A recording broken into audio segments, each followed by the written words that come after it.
3 class के सभी बच्चों को एक बार पुनः ड्रीम पब्लिक स्कूल के यूट्यूब चैनल जो ऑनलाइन क्लास चल रहा है इसमें स्वागत है। आज आप देखेंगे 3 क्लास में आज देखेंगे आप हिंदी पाठ से टिपटिपुआ पाठ पढ़ेंगे और टिपटिपुआ के बारे में आप ऐसे जानते हैं या नहीं जानते हैं, लेकिन हम आपको तो आज बताएंगे ही। यह सीरीज आपका 6 होगा क्योंकि इसके पहले 5 सीरीज आपका कंप्लीट हो चुका है। आज हम लोग 6वें सीरीज में बात करेंगे कि टिपटिपुआ क्या है। टिपटिपुआ क्या है तो इसमें आप कुछ बातों को आप जाने, जैसे आप बाघ को जानते हैं, आप धोबी को जानते हैं, आप बरसात को जानते हैं, इसके बाद आप डंडे को जानते हैं और भी आप बातें करेंगे। इसमें कई शब्द आपके आएंगे जो आप जानते हैं और कुछ वस्तुओं को देखे भी हैं और कुछ वस्तुओं को आप नहीं देखे हैं। लेकिन ऐसे आप सही में क्या बाघ को देखे हैं, गधे को देखे हैं, तो कुछ वस्तुओं को आप देखे हैं, कुछ जीवों को देखे हैं। यह सारी बातें इसमें आएगी, बहुत मजा आएगा, बहुत आनंद आएगा। थोड़ा सा इसको ध्यानपूर्वक आप समझें कि एक कहानी है एक टिपटिपुआ के संदर्भ में कि संजोग की बात है। संजोग की बात है कि संजोग से मुसीबत का मारा हुआ, काफी मुसीबत में रहने वाला एक बाघ बारिश से बचने के लिए क्या किया कि झोपड़ी के पीछे, यानी एक झोपड़ी था, वो झोपड़ी के पीछे जाकर वो बैठ गया। तभी देखिए बेचारा बाघ बारिश से ही घबराया हुआ था, बारिश से वो भीग रहा था, इससे वो घबराया था। और जैसे ही वो घबराया था तो बुढ़िया की बात सुनते ही वो और डर गया। कैसे डर गया कि अब वह टिपटिपुआ कौन सी बला है, वह टिपटिपुआ कौन सी बला है। उसने नाम सुन लिया टिपटिपुआ का, जो आप टिपटिपुआ के बारे में यहाँ पढ़ने जा रहे हैं, इस टिपटिपुआ के बारे में उसने नाम सुन लिया। ये टिपटिपुआ कौन सी बला है, कौन सा जीव है, क्या चीज है टिपटिपुआ, इसके बारे में यहाँ हम लोग देखेंगे कि टिपटिपुआ क्या है।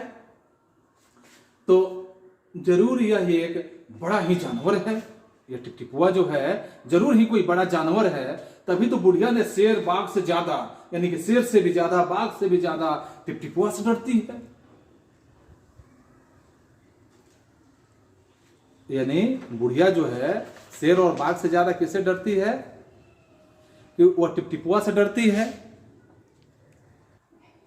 और शेर सोचता है कि इससे पहले कि वो आकर हम पे हमला न कर दे, इससे पहले मुझे यहां से क्या करना चाहिए, तो भाग जाना चाहिए।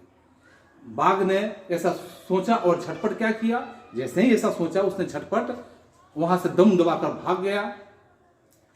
और उसी गांव में एक धोबी रहता था, वह भी बारिश से परेशान था। वो धोबी भी जो था बारिश से वो भी परेशान था। आज सुबह से उसका गधा गायब हो गया था। बारिश का मौसम था, बारिश हो रहा था और उसका गधा क्या हुआ था, गायब हो गया था। और सारा दिन वह बारिश में भीगता रहा और जगह जगह गधे को ढूंढता रहा, लेकिन वह कहीं नहीं मिला। ऐसे उसका गधा भाग गया था तो चारों तरफ ढूंढते रह गया दिन भर, उसका गधा कहीं नहीं मिला। जब गधा कहीं नहीं मिला तो धोबी की पत्नी बोली, धोबी से क्या बोली धोबी की पत्नी, कि जाकर गांव के पंडित जी से क्यों नहीं पूछते, वे बड़े ज्ञानी हैं, आगे पीछे की बात जानते हैं, सबके हाल की उन्हें खबर होती है। यानी कि पंडित जी जो हैं इस गांव के बहुत ही ज्ञानी हैं और वे सबके आगे पीछे की बात जानते हैं कि क्या होने वाला है, क्या नहीं होने वाला है, ऐसी बातों को जानते हैं। तो कहीं पंडित जी बता दे इस बात को कि उनका गधा कहाँ खो गया है। अब देखिए वह धोबी महाराज जो हैं पंडित जी के पास चल देते हैं अपने गधा को पूछने के लिए। पत्नी की बात सोचते हैं और सुनते ही क्या करते हैं कि बात धोबी के अंदर जच जाती है, वो बातें उनके अंदर अच्छा लगता है। अपना मोटा लठ उठाते हैं और लठ उठाकर पंडित जी के घर की तरफ चल देते हैं। और जब पंडित जी के घर की तरफ चलते हैं तो उसने देखा कि पंडित जी घर में जमा बारिश का पानी उलीच उलीच कर फेंक रहे थे। जो भी पानी पंडित जी के घर में ही बारिश हो रहा था, तो बारिश तो पूरे गांव में हो रहा था, तो पंडित जी अपने घर के पानी को उलीच उलीच कर क्या कर रहे थे, फेंक रहे थे।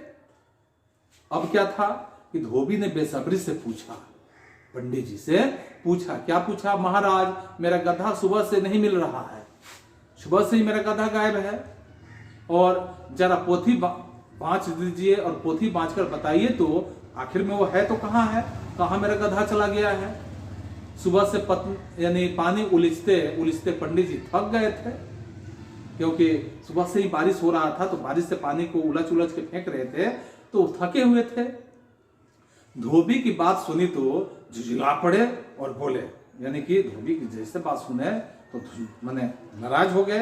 नाराज होकर क्या बोले, मेरी पोथी में तेरे गधे का पता थोड़े है, क्या उसका पता लिखा है इसमें? क्या जो आज आ गया पूछने, जो भी मन करता है पूछने के लिए चला आता है? अरे जाकर ढूंढ उसे किसी गहरी पोखर में, कहीं गहरी पोखर में जाकर के डूब गया होगा, डूबा होगा, उसी में बैठा होगा। नाराज हो गए पंडित जी। अच्छा, पंडित जी नाराज हो गए और पंडित जी लगे फिर पानी उलीचने। धोबी वहां से चल दिया, अब मुंह बनाया अपना प्लास्टिक की तरह और वहां से क्या हुआ, चल दिया। चलते चलते वह एक तालाब के पास पहुंचा। तालाब के किनारे ऊंची ऊंची घास उग रही थी, यानी तालाब जो था उसके किनारे पे देख ऊंचे ऊंचे घास उगे हुए थे।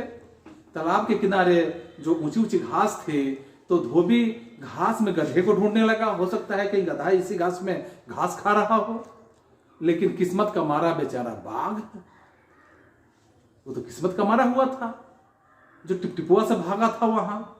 तो किस्मत का मारा हुआ बेचारा बाघ टिपटिपुआ के डर से वहां क्या हुआ था, उसी घास में जाकर छुप गया था और बैठा था।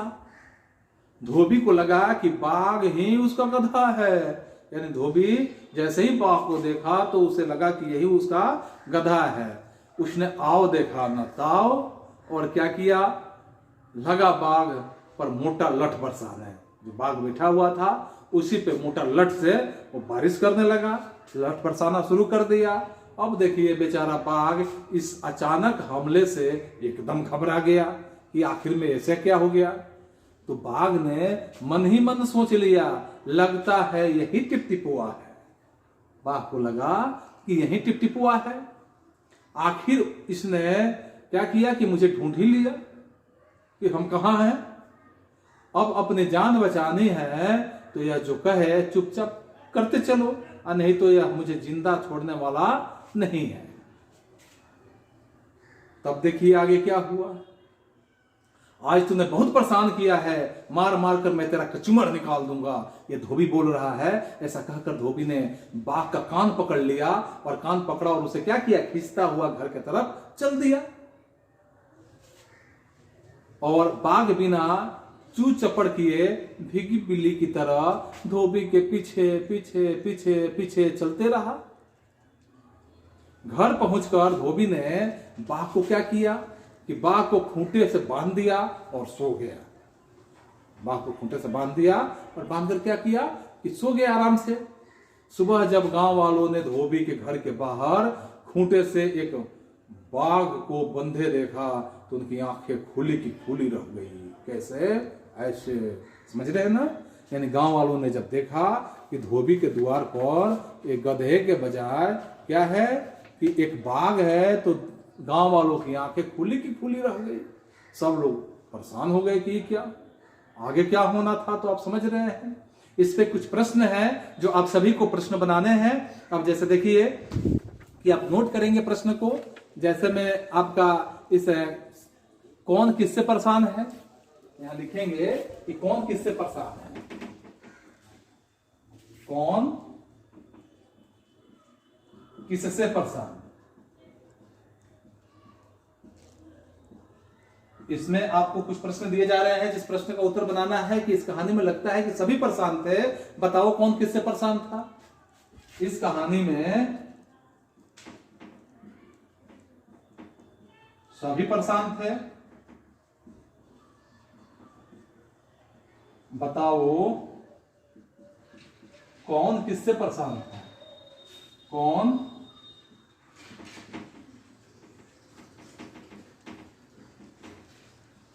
इसमें अब तुमको बताना है कि कौन किससे परेशान था। ठीक है। अब इसके बाद दूसरा प्रश्न आपका होगा, या पहला आपका हो गया, दूसरा में लिखेंगे मतलब बताओ। मतलब बताओ, कौन सा मतलब बताना है आपको। तो मतलब में जैसे कि आप कहानी पढ़े तो कहानी में ऐसे कुछ वाक्य दिए गए हैं जिन्हें आप अपने शब्दों में लिखो। जैसे टिपटिपुआ कौन सी बला है, टिपटिपुआ कौन सी बला है। जैसे एक में लिखेंगे कि टिपटिपुआ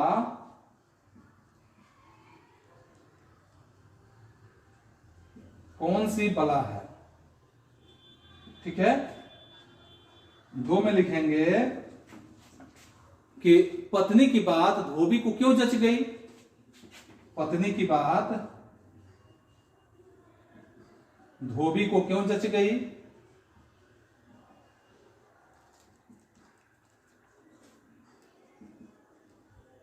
ठीक है। और तीसरा में लिखेंगे आप, ये दूसरा हुआ, तीसरा में लिखेंगे यानी कि ये तीसरा प्रश्न लिखेंगे। तीसरा प्रश्न में आपको क्या लिखना है कि बिना बाघ बिना चूचू किए भीगी बिल्ली बना धोबी के पीछे क्यों चल दिया। बाघ जो था क्या किया कि बिना चूच चपड़ किए, इसी में भी लिखिए, तीसरा में ही लिखिए कि बाघ बिना चूच चपड़ किए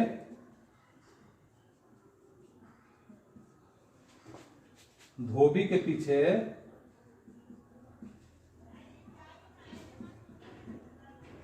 क्यों चल दिया। इतने प्रश्न का उत्तर आपको बनाने हैं। और इसके बाद आप चौथा भी लिख सकते हैं कि जरा पोथी बांच कर बताइए कि वह कहां गया है।